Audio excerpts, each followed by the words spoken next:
In the village of Zengo, there was a woman named Salima. She was as poor as the dusty ground beneath her feet. Her clothes were like old rags, full of holes and tears, barely covering her body. Her hut? It was more of a shell than a home. The roof leaked whenever the sky cried, and the cold wind blew through the torn windows as if mocking her. Salima had no bed. She slept on the hard, bare floor, curling up like a hungry cat to keep warm.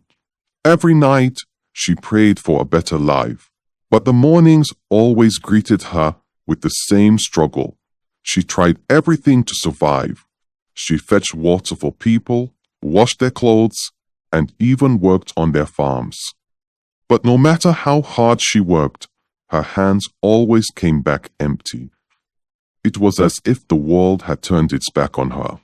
Her age mates, the women she grew up with, were all married, living comfortably with their families. They wore fine clothes, their children laughing and playing around them. But Salima, she had no husband, no child, no one to call her own. The villagers whispered behind her back. "She's cursed," they said, "born with bad luck." Even the men kept their distance, fearing her misfortune would rub off on them. Salima's life was a tale of sorrow.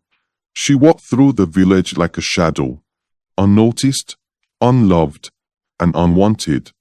Yet, despite everything, she carried on, hoping that one day the sun would shine brighter on her life. But that day had not come.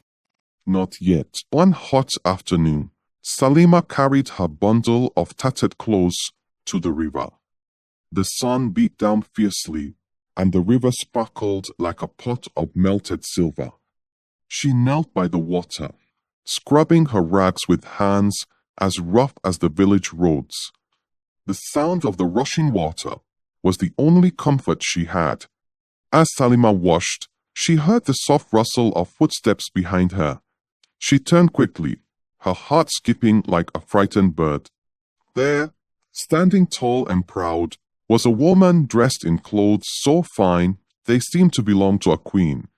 Her skin glowed, her jewelry sparkled, and her smile was as sharp as a knife. "Good day," the woman said, her voice smooth like honey. Salima blinked, unsure if she was dreaming. "Good day, ma," she replied, her voice barely above a whisper. The woman stepped closer. "My name is Kemi. I've been watching you, Salima. I know your struggles." Salima's eyes widened. How did this stranger know her name? Kemi smiled, as if reading her thoughts. "I have a business for you. It's simple and will change your life." Salima stared, her mind spinning. What kind of business? Kemi reached into her bag and pulled out a bundle of crisp notes. "You will collect used panties from the villagers. Bring as many as you can. For every load, I will pay you handsomely." Salima's jaw dropped. "Panties?" she asked, confusion thick in her voice. "Yes," Kemi said firmly. "Don't ask questions. Just do as I say, and you'll never be poor again." With that, she handed Salima the money and turned to leave. "Remember," she said, "I'll be waiting." Salima sat by the river, clutching the money, her mind clouded with questions. What kind of business was this? Why panties? She didn't understand, but the weight of the money in her hand was real, and for the first time in her life, hope stirred in her chest.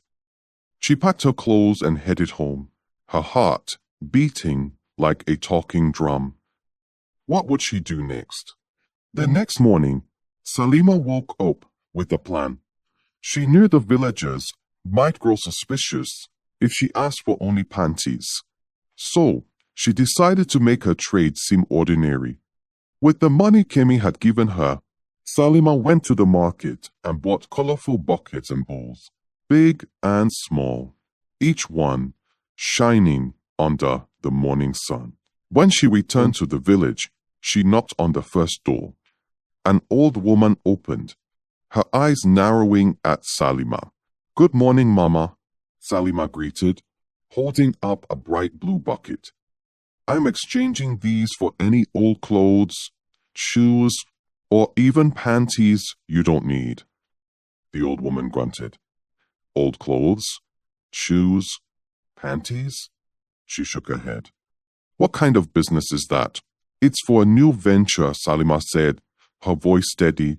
"If you have anything you're not using, I'll trade you for this fine bucket." The old woman's eyes lit up at the sight of the bucket. Without hesitation, she went inside and returned with a pile of old clothes and shoes, topped with a few worn-out panties. Salima smiled. "Thank you, Mama. Here's your bucket." At each house, it was the same. The villagers eagerly handed over their useless items for Salima's shiny bowls and buckets. By the end of the day, her sack was full, bulging with clothes, shoes, and, most importantly, panties. That night, Salima sat in her hut, sorting through her collection. She carefully separated the panties and placed them in a special sack. The other clothes and shoes, she took them outside and burned them in a hidden spot near the river. The flames crackled, eating up the evidence, while Salima watched, her face glowing in the firelight. The next day, she delivered the sack of panties to Kemi by the river. "You've done well," Kemi said, her voice smooth as silk. She handed Salima a thick bundle of money. Salima's heart raced as she clutched the payment. "Thank you," she whispered, feeling hope rise in her chest. Kemi smiled, her eyes sharp. "Keep working, Salima. Your life is about to change." And so, Salima's trade continued, each day bringing her closer to a life she never thought possible, while the villagers remained clueless about the dark secret hidden beneath her newfound success. Before long, the news of Salima's trade spread through Zengo like wildfire. Her colorful buckets and shiny bowls became the talk of the village. From the eldest grandmothers to the youngest brides, everyone was eager to exchange their old clothes, shoes, and most of all, panties, for Salima's fine goods. "Have you seen Salima's new bowls?" one woman asked her neighbor. "Yes, I traded my husband's old shirts yesterday and got one." "It's beautiful," the neighbor replied, her eyes sparkling with excitement. Whenever Salima arrived in the village with her buckets, a crowd would gather instantly. Women pushed and shoved, each trying to hand over their old items first. Salima never lacked customers, and her sacks were always full by the end of the day. With Kemi's payments coming in regularly, Salima's life began to change. She repaired her leaky hut, replacing the torn roof with sturdy palm leaves. Her windows were covered, keeping the cold winds out at night. She even bought new clothes, bright and colorful, like the women she once envied. For the first time, Salima could eat well. No more begging or struggling. Her days of hunger were over. The villagers noticed her transformation and began to talk. "Look at Salima," they whispered. "She's no longer the poor wretch we knew." "Maybe her business is truly blessed," another added. But while her days were filled with laughter and trade, her nights held a darker secret. When the village slept, Salima would quietly gather her sacks of sorted panties. Like a shadow, she slipped through the narrow paths, heading toward the river. Under the moonlight, she would meet Kemi, who always waited with her strange, knowing smile. They exchanged no more than a few words, but each time, Kemi would take the sack of panties and hand Salima her payment. No one in the village knew of these nightly meetings. To them, Salima's success was a simple tale of hard work. But in the dark by the river, Something strange and unspoken was happening, and soon it would catch the attention of a watchful eye. Salima's trade grew bigger than anyone in Zengo could have imagined. She didn't stop at her village. Soon, she started visiting neighboring villages, her buckets and bowls gleaming like the morning sun. Everywhere she went, villagers eagerly gathered their old clothes, shoes, and panties, waiting for her next visit. Salima is coming tomorrow, they'd say, the excitement bubbling like a pot of soup. Everyone wanted a piece of her trade. Back in Zengo, her life was a marvel. Her once broken-down hut now stood strong and proud. Her clothes were fresh, and her meals were satisfying. But while most villagers celebrated her success, one person's mind was restless. Her neighbor, Tinu. Tinu had always been a sharp-eyed woman, and she couldn't ignore the strange pattern. Every night, while others slept, Salima would carry her sacks and disappear into the darkness. She would return hours later, her face calm, but her eyes told a story Tinu couldn't understand. Where does she go? Tinu wondered. One night, curiosity gripped her tightly. She wrapped herself in a thick shawl and waited by her window, watching Salima. As expected, Salima left her hut, a heavy sack slung over her shoulder. Moving like a silent cat, Tinu followed her, keeping a safe distance. The air was cold, and the night was eerily quiet.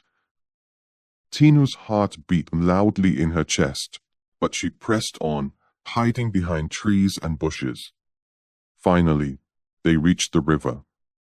Tinu crouched low, peeking through the tall grass. Her eyes widened when she saw a figure sitting on a large rock by the riverbank.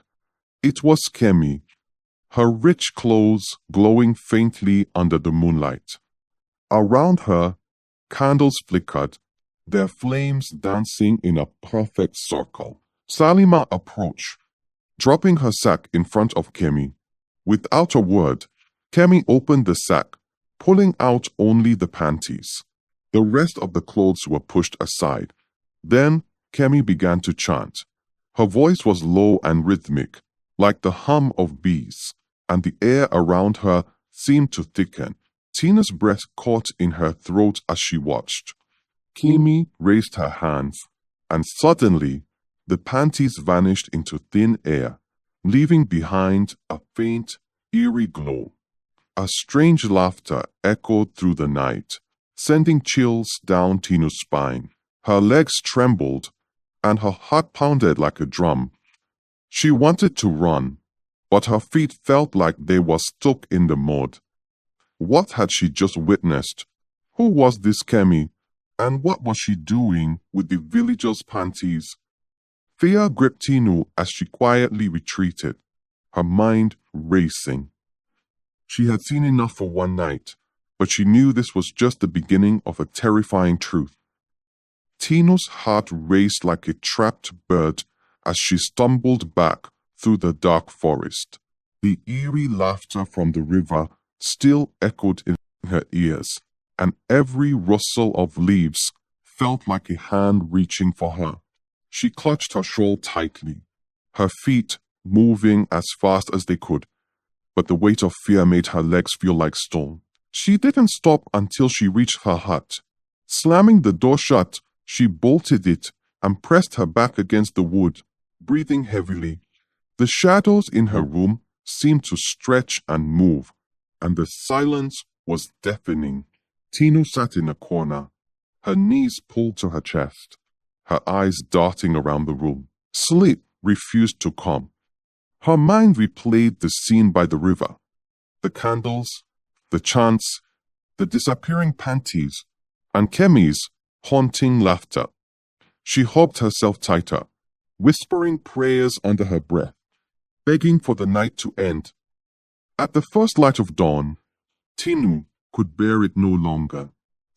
She threw on her wrapper and rushed out, heading straight to the elder's house. Her bare feet slapped against the dirt paths, stirring dust as she ran.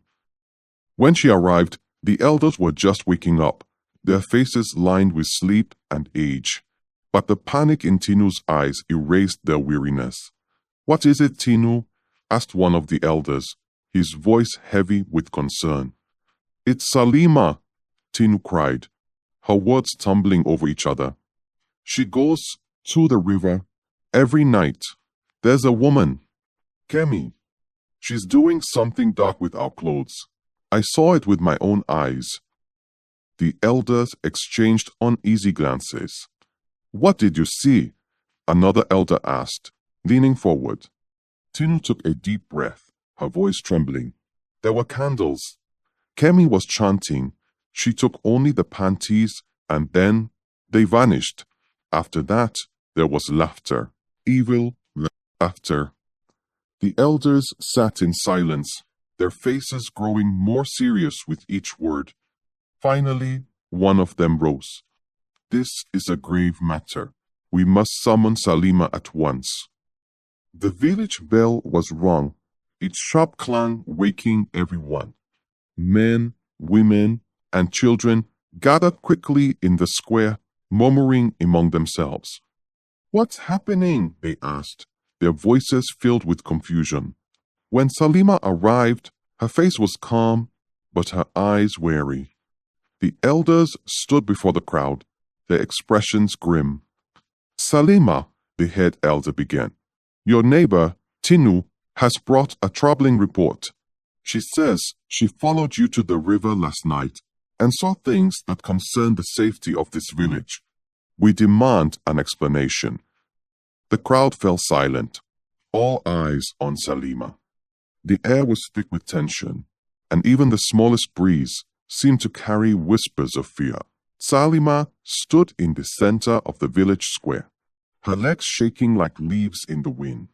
The villagers' eyes bore into her, their faces a mix of fear and anger.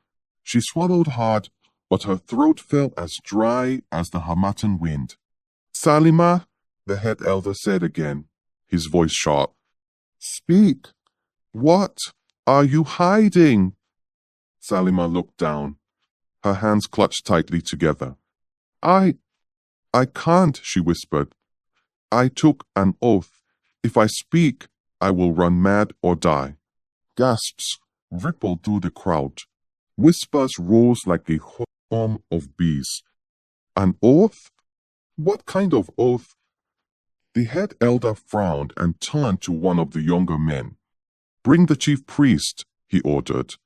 The villagers waited in tense silence until the chief priest arrived, his long staff tapping against the ground with each step. His eyes, sharp and knowing, scanned the crowd before settling on Salima. "You've taken an oath, eh?" the priest said, his voice deep and commanding. Salima nodded, tears streaming down her face. The priest raised his staff and began to chant, his voice rising and falling like the waves of a river. The air grew heavy, and a strange stillness settled over the square. The villagers watched in awe as the priest's chants seemed to wrap around Salima like an invisible rope. Finally, the priest stopped and pointed his staff at her. "Now speak," he said. "The spirits will protect you." Salima fell to her knees, her body trembling. "It's Kemi," she sobbed. "She's not an ordinary woman. She's a ritualist. She forced me to collect your panties, to steal your lives." The villagers gasped in horror. "Our lives?" someone shouted. Salima nodded, her tears falling freely. "Yes, she told me she would make me rich if I helped her. Every time I bring her panties, she performs rituals. She uses them to take your strength, your fortune, your very souls, to grow her wealth." The villagers stared in stone silence, their faces pale. "I had no choice," Salima cried. "She said if I didn't take the oath and obey her, she would kill me. I was desperate. I'm sorry." The head elder's face hardened. He turned to the chief priest. "What can we do?" The priest stroked his beard thoughtfully. "We must find Kemi and destroy her power. Only then can we break her hold on the village." The crowd erupted in a mix of fear and anger. The once celebrated trade of buckets and bowls had turned into a dark tale of deceit and danger. And now they knew the true cost of their old discarded clothes. The chief priest stood tall, his staff planted firmly in the ground. His eyes, sharp as a hawk's, swept over the gathered villagers. The square was so silent that even the rustling leaves seemed afraid to make a sound. "This is no ordinary matter," the priest said, his voice echoing. "A powerful witch hides among us, feeding on your lives through the work of Kemi. But fear not. The spirits have spoken, and they will guide us to break this curse." The villagers shifted nervously. Some clutched their children. Others murmured prayers under their breath. "Now," the priest continued, "if you have ever given your panties to Salima, step forward. The curse cannot be lifted if you hide." For a moment, no one moved. Then, slowly, women began to step forward, their faces pale with fear. One by one, they stood before the priest, their heads bowed in shame and terror. "Me too," whispered an elderly woman as she joined the line. "I gave 3 pairs," admitted a young mother, clutching her baby tightly. Soon, more women came forward, until nearly half the village stood before the priest. The men watched in stunned silence, their faces reflecting a mix of anger and fear. The priest raised his staff, drawing a circle in the dirt around the gathered women. He began to chant, his voice deep and rhythmic, each word carrying the weight of ancient power. The air grew heavy, and the villagers felt a strange pull, as if the very ground beneath them was alive. He called upon the spirits of the land, the river, and the skies. The flames of the ceremonial torches flickered wildly, and a cool wind swept through the square. The villagers shivered, though the night was warm.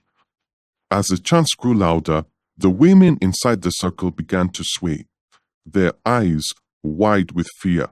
Suddenly, the priest's voice rose sharply, and the circle of dirt around them lit up with a faint, eerie glow. "The curse is breaking," the priest declared, "but it will not fully lift until Kemi's power is destroyed." The villagers murmured in awe, but their fear remained. They knew that the battle was not over. Kemi, the witch behind it all, still lurked somewhere in the shadows, her dark power threatening them all. The chief priest, now armed with the full power of the spirits, closed his eyes and raised his staff high. His chants grew deeper, his words sharp like the blade of a hunter's knife. The air thickened, and a sudden gust of wind circled the village square, lifting dust and leaves.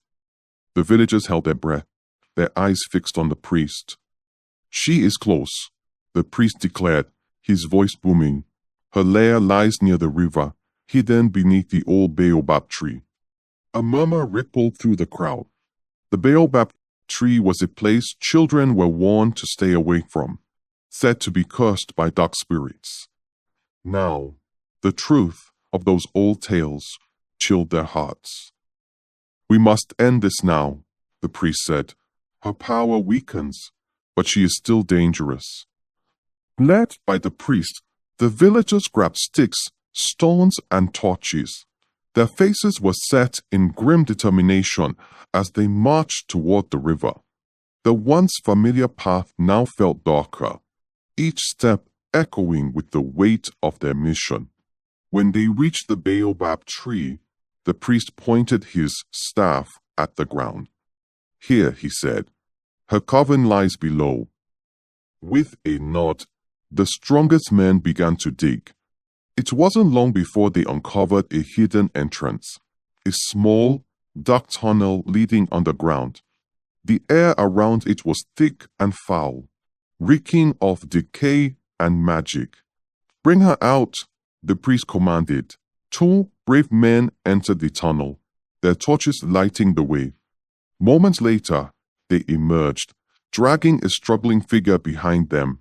It was Kemi. Her once glorious robes were now tattered, her face twisted in rage and fear. "You fools!" she spat, her voice like the hiss of a snake. "You dare defy me? You will all perish." The villagers recoiled, but the priest stepped forward, unfazed. He began chanting again, his staff glowing with the soft light. Kemi screamed, clutching her head as if the words burned her. Her power was fading.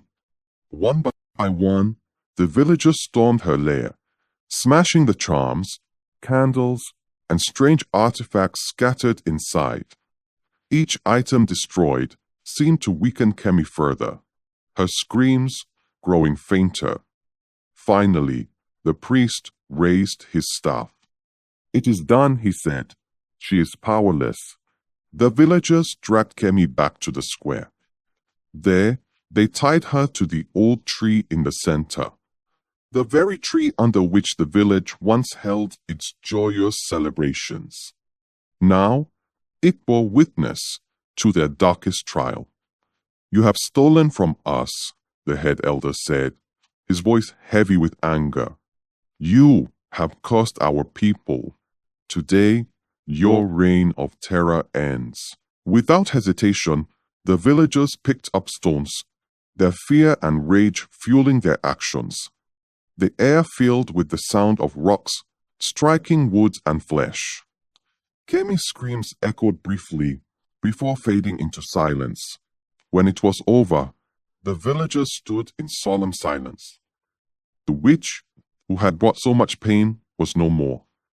The air felt lighter, and the square seemed brighter, as if the spirits themselves were relieved. The chief priest raised his hands. "The village is free," he declared. "But let this be a lesson. Evil thrives where greed and secrecy grow. We must remain vigilant."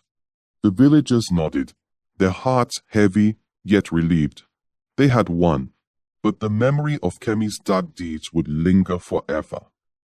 Though Kemi's reign had ended, her curse left scars on those closest to her scheme.